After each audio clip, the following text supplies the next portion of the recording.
ذی الحجہ وہ مہینہ ہے جس کی بہت ساری فضیلتیں ہیں۔ اس مہینے میں روزہ رکھنا، قربانی کرنا اور نفل پڑھنے کا بہت ثواب ہے۔ اس مہینے حضرت ابراہیم علیہ السلام کو آزمائش میں ڈالا گیا اور انہیں کامیابی بھی ملی، اور اللہ نے ان کی دعا کو قبول بھی فرمایا۔ اسی لیے آپ بھی دعا کریں اور آمین بھی کہیں، اور شاید اللہ کو کسی کی آمین پسند آ جائے۔ اے سارے جہانوں کے مالک، اے بادشاہوں کے بادشاہ، اے چرندے پرندوں کے رب، اے میرے دو جہاں کو بنانے والے رب، ہمارے گناہوں کو معاف فرما دے، ہم سب سے تو راضی ہو جا۔ اے اللہ، ہم بہت گنہگار ہیں، سیاکار ہیں، لیکن تیری مدد کی طلبگار بھی ہیں۔ اے اللہ، ہمیں معاف فرما دے۔ اے میرے مالک، ہمارے صغیرہ اور کبیرہ گناہوں کو معاف کر دے۔ اے اللہ، جو بیمار ہیں انہیں شفا دے دے۔ اے میرے اللہ، جو رزق میں پریشان ہیں انہیں رزق میں ترقی دے دے۔ اے اللہ، جو پریشان حال ہیں ان کی پریشانیوں کو دور فرما دے اور ہمارے گناہوں کو معاف فرما دے۔ یا رب، ہم تیری ہی عبادت کرتے ہیں اور تجھ سے ہی مدد کی طلب کرتے ہیں۔ اے اللہ، اگر تو ہمیں نہ دے گا تو کون دے گا؟ اگر تو ہماری فریاد کو نہیں سنے گا تو کون سنے گا؟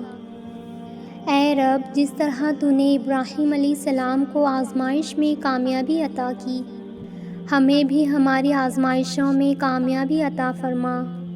اے اللہ، جس طرح تو نے ابراہیم علیہ السلام کی دعائیں سن لی، اسی طرح ہماری بھی دعائیں سن لے۔ اے اللہ، جس طرح تو نے اسماعیل علیہ السلام کی دعا کو قبول کیا، اس طرح ہماری بھی دعاؤں کو قبول فرما دے۔ اے اللہ، ہمیں اپنی ہر آزمائش میں کامیابی عطا فرما۔ اے اللہ، تو ہمارا بھی وہی اللہ ہے جو حضرت ابراہیم علیہ السلام اور حضرت اسماعیل علیہ السلام کا ہے۔ اے اللہ، ہمیں آزمائش سے کوئی ڈر نہیں، کوئی خوف نہیں، مگر میرے اللہ تو ہمارے ساتھ ہمیشہ کھڑا رہنا۔ اے اللہ، ہمیں ہر موڑ پر تیرا ساتھ چاہیے، ہم تیرے بنا ایک پل بھی نہیں رہ سکتے۔ اے اللہ، تو ہم سے کبھی دور نہ ہونا۔ اے اللہ، ہمیں خود سے کبھی دور نہ کرنا، تو ہم سے راضی اور خوش ہو جا۔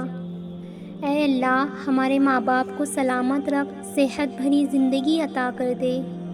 اے اللہ، ہمارے ماں باپ کی پریشانیوں کو دور کر دے۔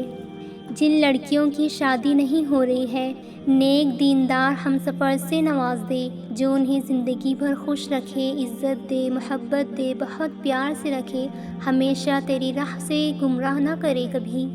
اے میرے رب کائنات، جو لوگ اولاد کے لیے پریشان ہیں انہیں نیک دیندار اولاد سے نواز دے۔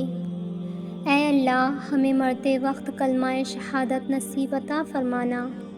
اے میرے پیارے اللہ، تو ہم سے راضی ہو جا، ہمارے دل سے یہ دنیا کی محبت کو نکال دے۔ اے میرے پیارے اللہ، بے شک تو ہم سے 70 ماؤں جتنی محبت کرتا ہے۔ ہماری تمام گناہوں کو معاف کر، ہماری مشکلات کو دور کر اور ہماری دعاؤں کو قبول کر۔ اس جہاں میں ایسا کوئی نہیں جو ہمیں ایک تنکا بھی دے سکے۔ اے میرے اللہ، تو اپنے بندوں کو کبھی خالی ہاتھ نہیں لوٹاتا۔ اے میرے اللہ، تو ہمیں بھی خالی ہاتھ نہ لوٹانا۔ تجھے پتہ ہے ہم کس آزمائش میں ہیں، کس درد میں ہیں، کتنا صبر کر رہے ہیں، کتنا رو رہے ہیں۔ ہماری آزمائش کو ختم کر دے، ہماری دعاؤں کو قبول کر دینا میرے پیارے اللہ۔ تیرے سوا کوئی نہیں ہے اس جہاں میں جو ہمیں ہماری تکلیف سے نجات دے۔ اے اللہ، تو ہمارے لیے کافی ہو گیا تو ہماری دنیا اور آخرت کے سارے کام بن جائیں گے۔ اے میرے اللہ، جو تجھ پر یقین رکھتے ہیں تو ان کے یقین کو کبھی توڑتا تو نہیں نا۔ اے اللہ، ہمارے یقین کو بھی نہ توڑنا، ہماری دعاؤں کو سن لے۔ تیرے بس میں تو سب کچھ ہے، ایسا کچھ نہیں جو میرا اللہ نہیں کر سکتا۔ اے میرے اللہ، تو کہتا ہے کن ہو جا تو کن ہو جاتا ہے، ہمارے لیے بھی یہ کن کر دینا میرے اللہ۔ ہماری مشکلوں کو دور کر دے، ہمیں دنیا اور آخرت میں کامیابی عطا فرما۔ اے میرے اللہ، ہمیں دنیا اور آخرت میں کبھی تنہا نہ چھوڑنا، ہم تیرے محتاج ہیں۔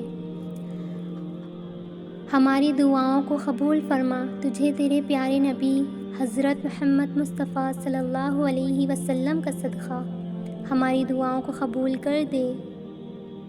جو لوگ اپنی پریشانی سوائے تیرے کسی کو بتا نہیں سکتے۔ جو لوگ اکیلے میں روتے ہیں، تنہا ہیں، بے بس ہیں، جن لوگوں نے جس کا بھی دل دکھایا ہے میرے اللہ، تو ان کی دعاؤں کو قبول فرما، کیونکہ ٹوٹے ہوئے دل کی قدر تجھ سے بہتر کوئی نہیں کرتا۔ آنکھوں سے بہتے ہوئے آنسوں کی قدر تیرے دربار میں بہت اعلیٰ مقام رکھتی ہے میرے رب۔ ہمارے گناہوں کو ہمارے گناہوں کو معاف کر دے، ہماری دعاؤں کو قبول فرما دے۔ آمین یا رب العالمین۔